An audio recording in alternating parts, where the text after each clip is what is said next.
Hello and welcome to Bank and Transform, the top podcast in retail banking. I'm your host, Jim Marous, founder and CEO of the Digital Bank Report and co-publisher of Financial Brand.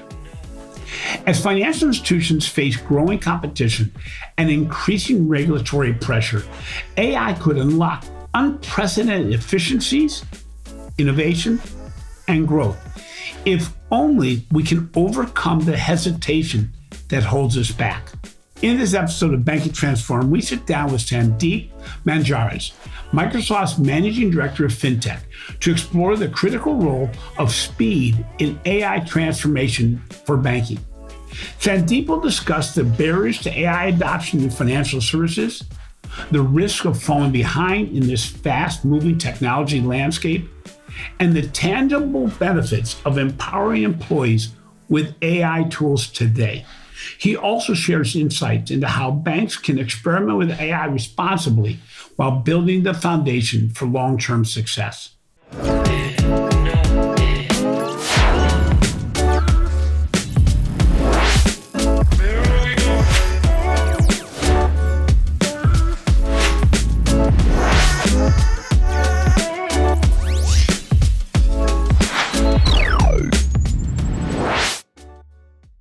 AI has the potential to revolutionize banking and financial services, but many institutions still need to move faster to capitalize on its opportunities. In this episode, we'll discuss how financial institutions can avoid the pitfalls of hesitation and unleash the real potential of AI. So, Sandeep, can you introduce yourself to our audience and share a bit about your background before we begin? Also, it'd be great to discuss a little bit about how Microsoft today is helping financial institutions navigate the landscape to improve the scale and speed of AI implementation. Excellent.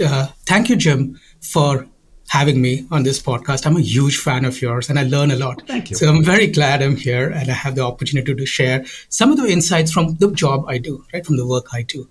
I lead Microsoft's fintech team, right, and we focus on financial technology firms of all sizes, from startups to large established firms, in helping them scale and grow with us.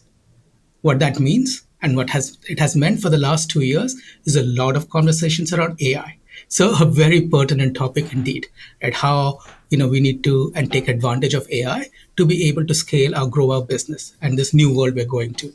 Now, you asked a little about how does Microsoft approach it and what are we doing? Fundamentally, we are starting with trying to see what are the business outcomes that our customers are trying to solve. Because if we focus on what is it that the customers are trying to solve, then the tools, the technology, the people, processes follow, right? So we are leading with outcomes and a big focus on outcomes. Now, having said that, I'm proud to be working for a firm which has best-in-class platform, right? We have the full stack and you can choose your own adventure. You can go as deep as you want, or you can take advantage of all the tools and technologies that we are bringing forth. It's a very exciting time to be. It really is. And Microsoft really is on the cutting edge of this. And I recommend that our listeners, if you haven't done it already, go back over the other podcasts we've done with Microsoft. So they've really covered a lot of different topics around how financial institutions can really take advantage of AI. So, you wrote a recent article, Sandeep, advocating for financial institutions and all enterprises to move from a crawl, walk, run approach, which is the traditional way of implementing new technology, to a run, walk, crawl strategy, especially for AI transformation. Can you explain a little bit about that and why is this shift so critical for financial institutions today? Yeah. I've been working, as I said, with firms of all sizes, right? In terms of helping them address whatever is the pertinent need that they're trying to solve for. So one of the things that, we all need to have, make a decision on is what's happening with AI. Is this a fundamental platform shift or is it a continuation in the innovation that we have seen over a long period of time? Now, I personally believe that there's a fundamental platform shift. And this fundamental platform shift is coming from a few areas, right? The first one is that we can actually now interact with this digital world that all of us are increasingly dependent on using natural language. Now that opens up doors for all sorts of people, right? And we will, I'm sure, during the course of this, Jim, explore it a little more. The second is around data and AI and what's happening around data and AI. I have been in this industry for a long time. The first day I joined, the question was, hey, the data can become better. We have data silos. Fast forward 20 years, and we are still at the same place. Yep. And I can tell you, Jim, it's not a technology problem. It's actually a people process problem. It's actually how do we handle change? The good thing about the technology capabilities today is that it's manifold better than when I was in graduate school and I was trying to, go through supermarket scanner data. And my challenge was not whether I had enough data. It was what can I do with all this data, right? We didn't have the tools that we are in a much different place there, right? And then the last thing that obviously is a huge, driver of change today is the way we are working. The way we are working has fundamentally changed, and that's something that's sometimes lost in all the hype and conversations around AI and Gen AI and what's going to happen. The way we are working is changing. And so, if you take those three into account and you agree that there is a fundamental platform shift, the question is how do we approach it, right? And this is why the reason I'm advocating for turning around the approach that we've used and why you start with running, walking, and crawling is where we are today in 2024. There's a massive amount of investments that the Microsofts of the world have made in getting capabilities that you can use today. And so the question is, if there is a fundamental paradigm shift, the way we work is changing, the way we are going to get insights is changing. Should we be waiting for all of this to fall in place and share a path forward that makes sense for us, or should we be starting today with experimentation? Should we be focusing on trial and run? That's what I think is what you have to decide on. Should I be experimenting? Should I try to see what is it that I can do and what is it that I cannot do? It's interesting, Sandeep. You mentioned right at the beginning of this, and I agree so much. We talked about it a lot on the podcast, that the problem is not the technology, it's the people. And it sounds kind of rude, but the reality is leadership's really got to decide whether or not they want to talk about AI or if they want to actually jump in and start playing with it. And there's, especially in a regulated industry, there's so many excuses for not moving forward. You can find them every day. You can say, well, compliance isn't in place yet. Well, the competition isn't doing this or that. All these different excuses for not moving forward. When you're working with financial institutions, what are the primary barriers that you see preventing banks and credit unions from accelerating their AI adoption, and how can they overcome these challenges? Yeah, a really good question, and something we have to deal. We deal with all the time. So, Jim, I want to make a distinction between AI, which financial institutions have been using all the time, right? It's not new, right? Versus, I think, some of the challenges and complexities that come with Gen AI. Right? Yeah. But if you look at what are the guiding principles that institutions have been using to adopt AI and use AI successfully, those guiding principles around having a risk-based approach, around making sure that there's transparency and accountability, in making sure that it's fair and it's non-discriminatory, and making sure that it's done in a safe and secure manner, those guiding principles do not change when it comes to Gen AI. And we know how to manage it. What does happen is that there are certain areas in which new risks are coming up, right? And it's a question of making sure that we understand what those risks are, tied back to the risk and control framework that has been so successful for us all these years, and then see what, if any, changes need to be made. So part of it is making sure that we get comfortable with what are the risks that Gen AI may introduce, and then making sure that we are comfortable, right? So let's pick on one topic, right? Because I find it really interesting, like hallucinations, right? The question is hallucination a feature or a bug?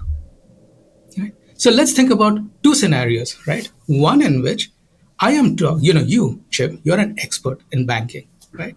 You are developing you're writing a new paper, right, on a topic that you're interested in. And you're using Gen AI to brainstorm. Yep. You could turn hallucination to 100% and more, right? And it actually then becomes a tool that helps you think outside the box, maybe get a new idea. Because you know what is good, you know what is what. You are an expert. Now, there, hallucination, I would argue, is actually not a bug. It's a feature. It helps you actually be more creative, be more productive, become more efficient. Now, that same hallucination, if it is giving a guide to a contact center employee to respond and someone who is new in career, then you need to make sure you have right guardrails. It's not, going up and dreaming up things. So again, everything has to be in the context of the use, the type of person that you're talking, who is using it, Yep. and then that should how your risk and control framework should drive. That's very interesting, Sandeep, because at the beginning, November of 2022, when Gen AI really got introduced for the very first time, a lot of people said it's just not working. It's giving me bad answers. It's rudimentary. And people sooner or later, in most cases, realized that it wasn't the answers that were the problem. It was the questions being asked. I mean, I know in the way that I use it, I tell people that if you have writer's block today, you are not using generative AI, because the reality is anything you give to Gen AI will give you a response that can get your mind going. And as you mentioned, you still need humans in the mix to be able to identify hallucinations and sometimes to use them to spur new thought patterns. I had a gentleman on the show about 7 or 8 months ago now that was writing a book with a lot of different contributors. And instead of asking generative AI, how can I make these chapters better? He actually asked Gen AI, if you're to rate this chapter, each of these chapters with only 1 out of 5 stars, what was wrong with the chapter that you only gave it 1 star? It was a complete different way of looking at how you use the tool to make your thinking better. And I think that's where we really have to look at it. We have to say, we still need the skill sets of a human to integrate with the power of Gen AI to move us forward in leaps and bounds better than we have before. And I think another challenge, and you mentioned it around the slowness of implementation, is we're fearful of what's being done. How are you seeing institutions when they're first starting their process? How are you seeing institutions using Gen AI to generate better results? So, I wanted to actually, I'll get to that, Jim. I just wanted to pause a little on one of the points you made, which is around how your experience using Gen AI and how the questions you ask actually has a big impact on the results you get, right? I believe ChatGPT is the best thing that happened and also the worst thing that happened to adoption of Gen AI, especially in enterprises, because many of us stopped with that first experience at models that were fairly nascent. Today, the world is changing every day. The underlying models have changed. There is a significant difference between GPT-3 and, GPT-01 that just came out now. There's a significant difference. And that's the kind of thing that sometimes has been lost in this deliberate approach on making sure that I am going to, do this right. So what happens is, and that's one of the reasons I've been advocating for this run, walk and crawl. By the time you get that perfect use case with the perfect metrics lined up and ready to go, the underlying models have changed. And you're back to the drawing board. So, roundabout way of answering, Jim, the way people have unlocked it is because they've gone and tried it. Right. So when I look at those who are ahead of the game today, they are not waiting for perfect. They are very, very big on experimentation. In fact, I have customers who come to me after a Microsoft announcement, and even before our teams has had a chance to digest it, they are there. They're like, I want access to it. I want to try it because I can see how it helps my product become better, my solution become better. Yeah, and it's interesting because it does save time and effort. And are you seeing organizations using financial institutions, are you seeing them use Gen AI to make better customer communications? Are you seeing them use it for better efficiency, better back office, or simply better ideation for looking at innovation for products and services? What category are you seeing them using it the most for right now? Right now, if I look at those which are gone to production, is in the first two, not in the ideation and creation. It's more in the first two. You talked about customer service, customer experience. That's been an area of focus. I'd say a lot of people actually started initially with employee experience, because they felt safer with, when the human is in the loop in the construct that they're doing, that human is an employee versus a customer who may not have the same context. And honestly, the same tolerance for risk. So employee experience has been area of focus. Customer experience has been an area of focus, and where we are seeing, customers get a lot of value. In terms of ideation, creativity, it's been tested. I won't say that it's not being tested, but that's probably not an area of focus if I were to look at those three areas. So one of the things financial institutions have to do is they're getting into using generative AI more. And one of the challenges they have is personnel. They don't have the people on team that really know the direction to go. And so financial institutions are having to determine, who's my partner going to be? Who am I going to partner with? We in a previous podcast, we talked to Ally, who has used Microsoft as a partner. But when you look at the implementation of Gen AI solutions, how should organizations look at selecting a partner who will get them off stuck? So for partners, when I think about partners, there are multiple partners that you will have to you can consider here, right? One is obviously infrastructure provider or technology platform, right? And there, I think the fundamental questions you need to be asking is: do you trust him? Do you trust him with your data? Do you trust him with running your mission critical workloads? Are they reliable? Right? Is it going to be resilient? Can I get access to it when I want it, when my customers need it? And then security is absolutely fundamentally important, right? So I think for infrastructure providers, those are the questions you need to go through as you're thinking about who it is that I partner with. Now, those are table stakes. In addition to that, you'll have to obviously focus on the technology, like where they are, what does the roadmap look like, what does the future look like, and are they going to truly partner with us, or is it going to be purely transactional? Because a partnership is a two-way street, right? Yeah. Part of the partnership is that infrastructure provider is open to learning from you as much as they share tools and techniques for you to drive your outcomes. So I think that's in the when it comes to infrastructure provider. Now you talked about skilling and skilling gaps, and then to bridge the skilling gaps, many organizations are obviously looking at advisory firms, consulting firms who help them. There, my personal opinion, the critical question for you is not only their knowledge, their domain knowledge, their ability to experiment, are they doing it themselves, right? So if that firm has really not embraced it, I think it's really difficult for you to work with that firm to transform your business.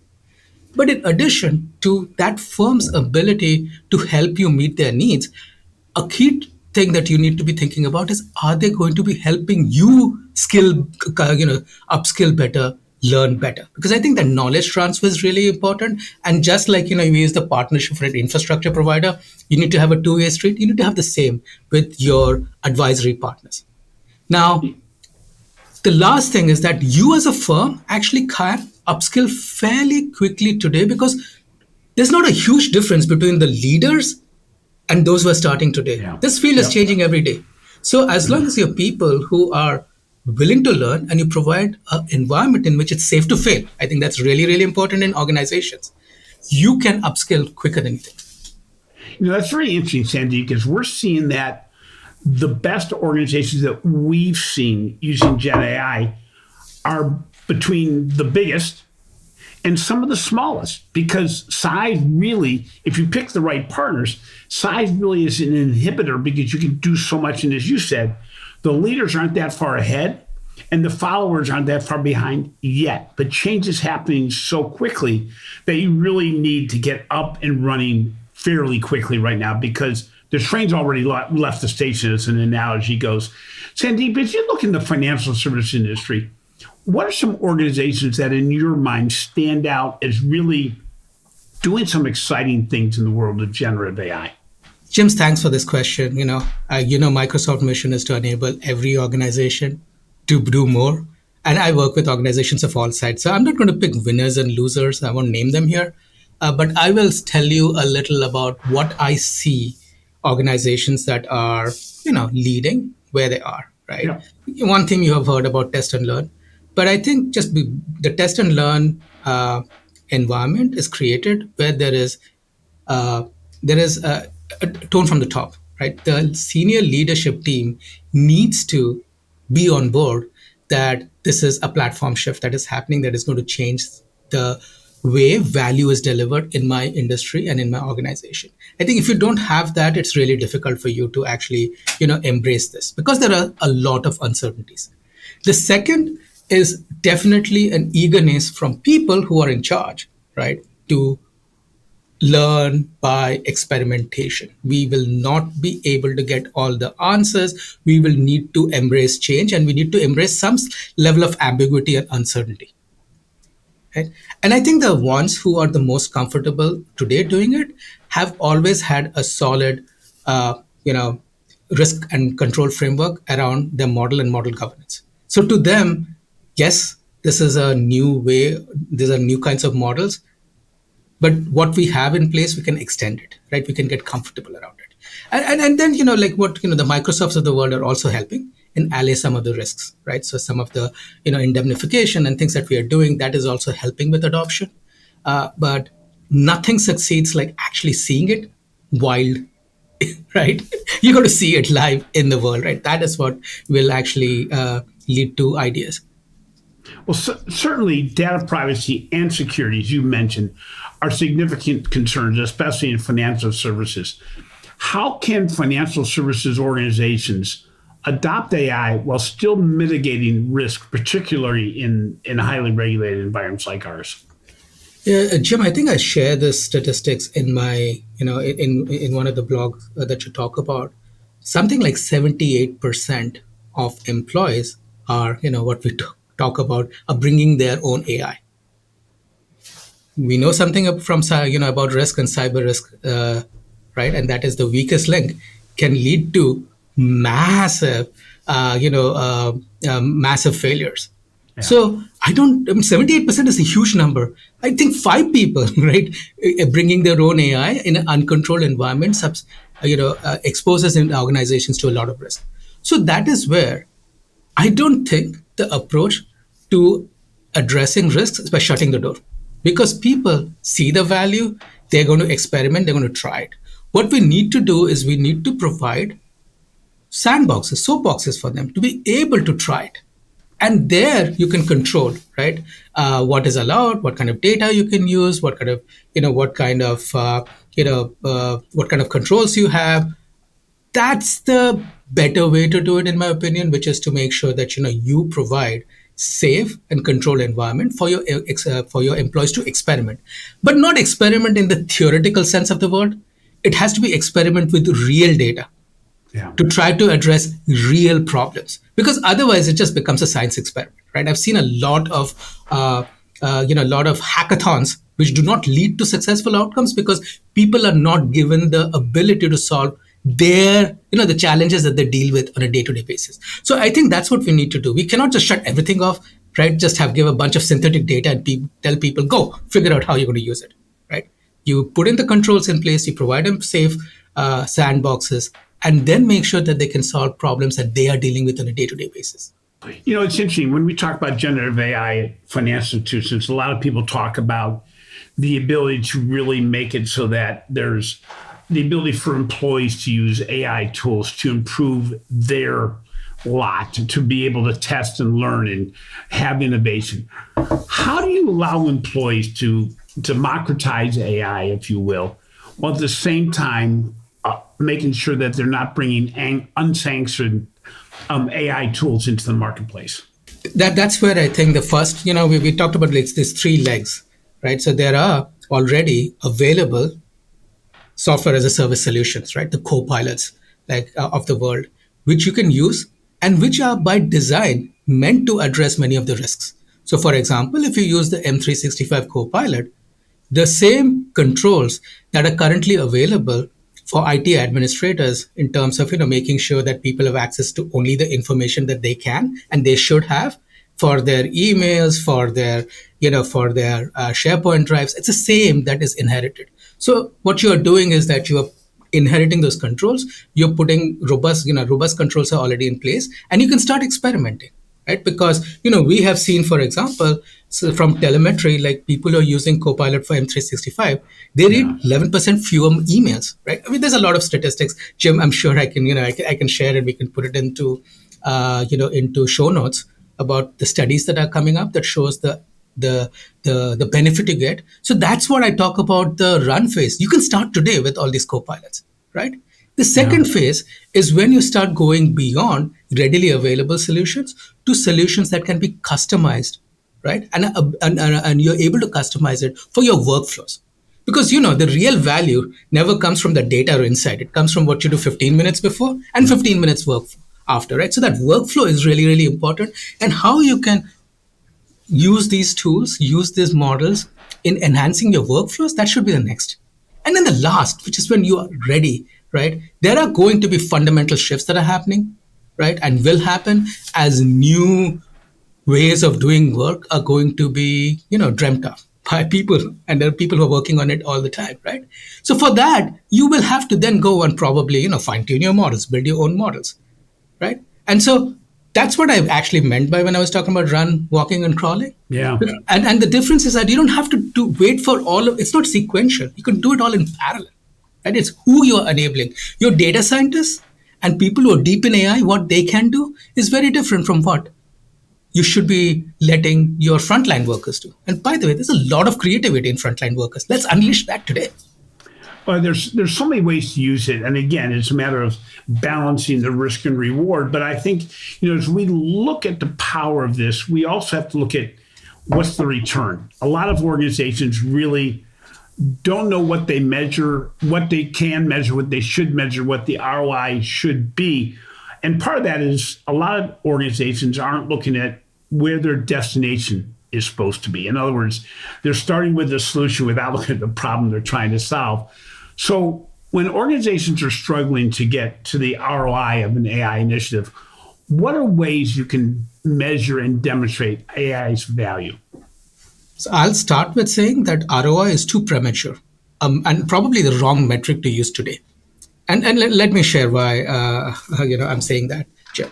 Like if you look at a return on investment, like let's go down to how you calculate a return on investment.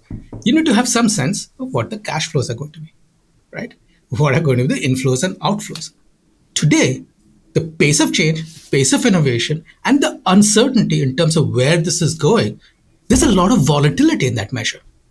So I think ROI can give you false precision. And honestly, you will be missing out on great opportunities if you are focused on ROI at this stage today.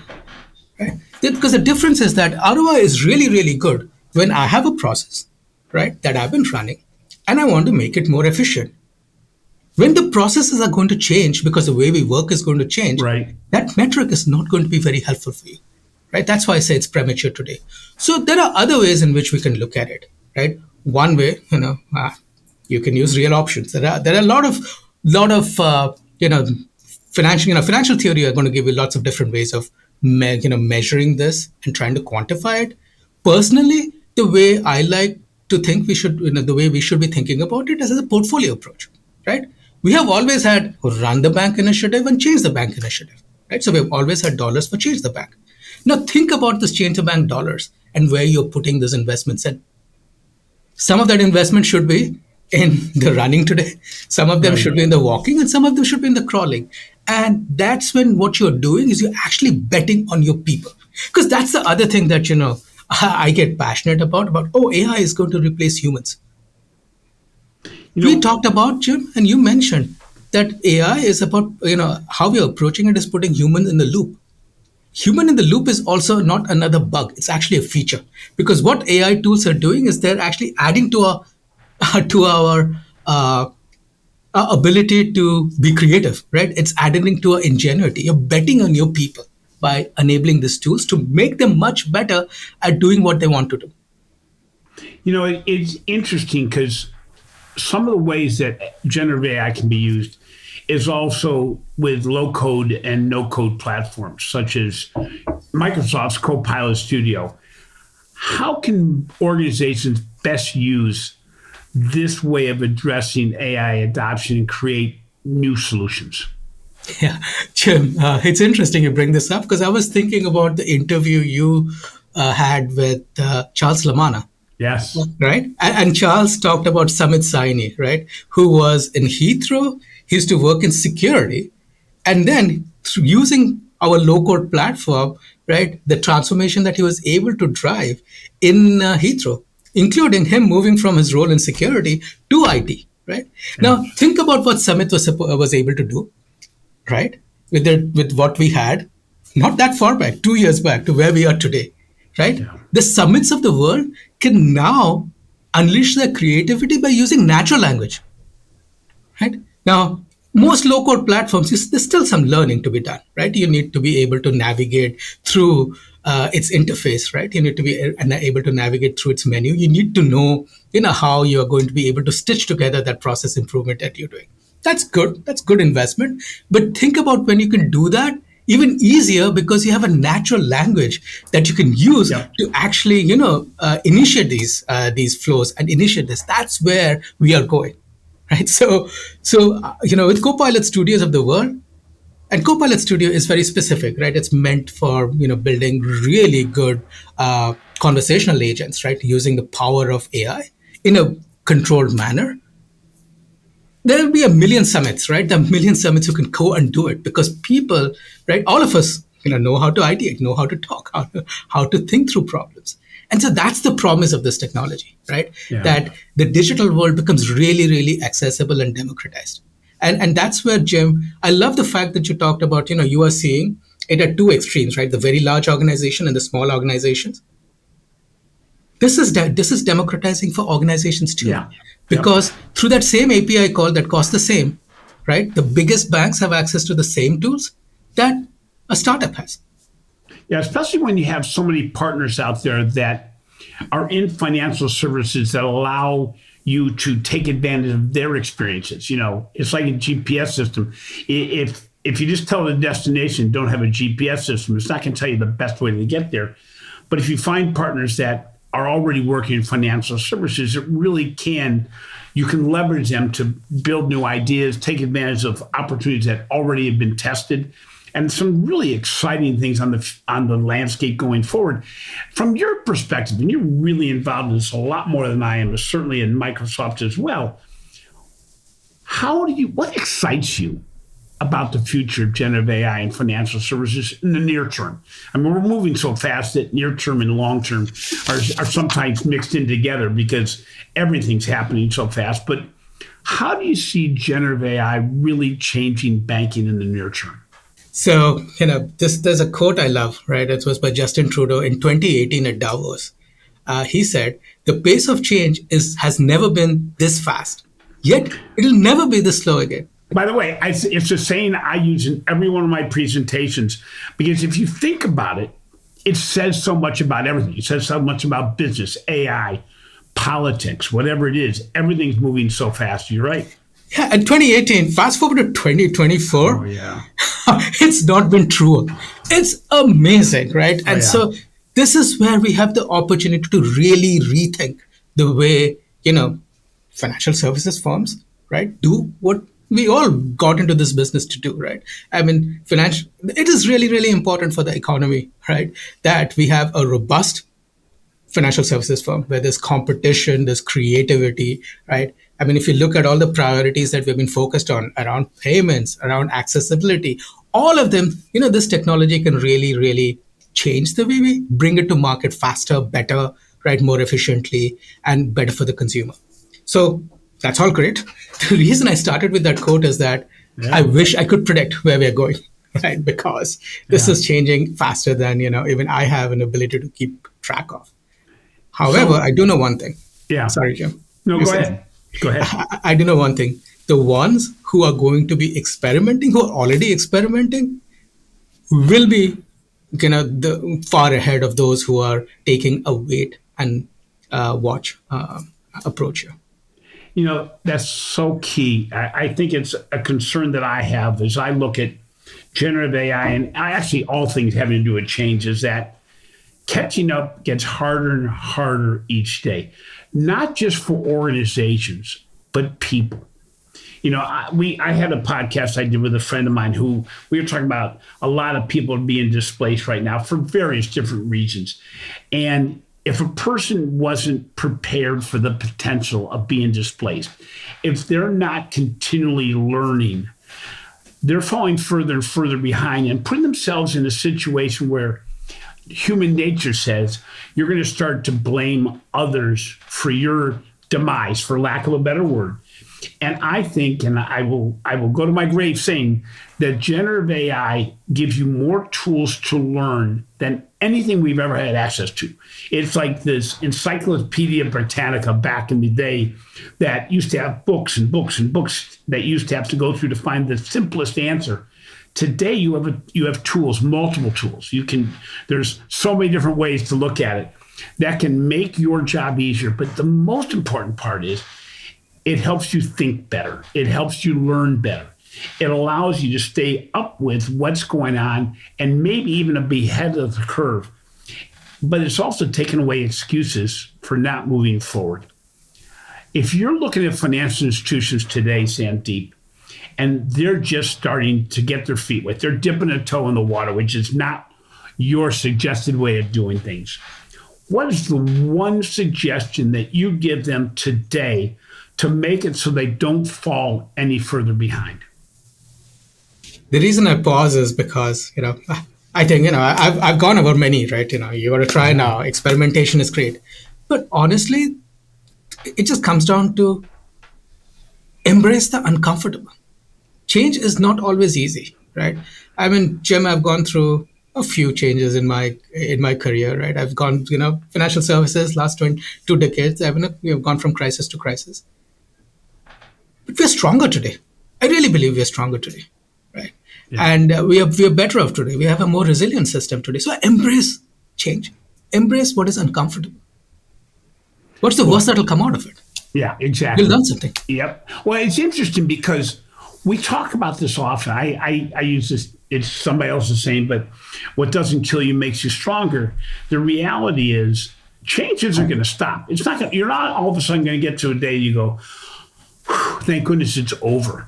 And we keep on referencing the fact that it's only going to go faster. So, while I was able to look at my career that in banking started in the mid-1970s, and I look at the amount of change between the mid-1970s to the 1990s, it was moderate as I look back at it. I look at what's happened. I tell people today, if they went to university to learn about programming, if they went to university to learn about marketing, and you just graduated 2 years ago, the amount you don't know is almost greater than the amount you learned in that amount of time. That's scary. On the other hand, and you mentioned it, if you've already experienced major change and you realize, I'm still here, I'm okay. I may have liked to have not had some of these things happen to me, but I've learned from those. It is something you have to embrace. You're not going to be able to avoid it. And I think it creates a lot of anxiety. It creates a lot of stress. It creates actually what we're seeing in the world today from a tension standpoint, because things are going to be different tomorrow than they were today. And we can't go back, and we can only prepare for that. And I sound like I'm preaching at times, but you've said so many of the words that I love saying, and I think it comes from what's happened in your business, what's happened in your career, what's happening at Microsoft. I mean, I remember Microsoft at the very beginning of ChatGPT. Within the first, I'm going to guess it was 3 months, there was a major problem that happened that it started hallucinating in terrible ways. And as opposed to simply putting your heads in the sand and saying, we're going to restart, we're going to start over again, you move from that in such a quick way. And this was management that did this. Move from it in such a quick way that most people on the podcast today will not even remember what I'm talking about. And the reality is you have to adjust to the changes and the mistakes we make quickly, learn from them, but don't stop moving forward because of them. It's just, Nike came up with the saying, just do it, but we can use it certainly in the application of generative AI, that we just need to do it, test it, play with it cautiously, but not so cautiously, to your point, that we're crawling. I suggest everybody on the podcast go to LinkedIn, look at the article that Sandeep did. It's posted on LinkedIn. It's not hard to read. It's not a hard read. It's good. It talks about the fundamentals of moving faster in the implementation of AI in regulated industries. Sandeep, thank you so much for being on the show today. I really enjoyed having you as a guest. And again, I will do a shameless plug for previous podcasts we've done in conjunction with Microsoft, because every one of them brings another element of insight as to how technology and humans can come together for better solutions. Thank you so much, Sandeep. Thank you, Jim. It's been a real pleasure. Thanks for listening to Banking Transformed, the winner of 3 international awards for podcast excellence. If you enjoyed today's interview, please take some time to give the show a 5-star rating. Also, be sure to read my recent articles in the Financial Brand and check out the research we are doing for the Digital Banking Report. This has been a production of Evergreen Podcast. A special thank you to our senior producer, Leah Hassage, and our audio engineer and video producer, Will Prince. I'm your host, Jim Marous. Until next time, remember, change has never happened this fast, and it'll never happen this slowly again. You need to get on board and embrace the change that's before us.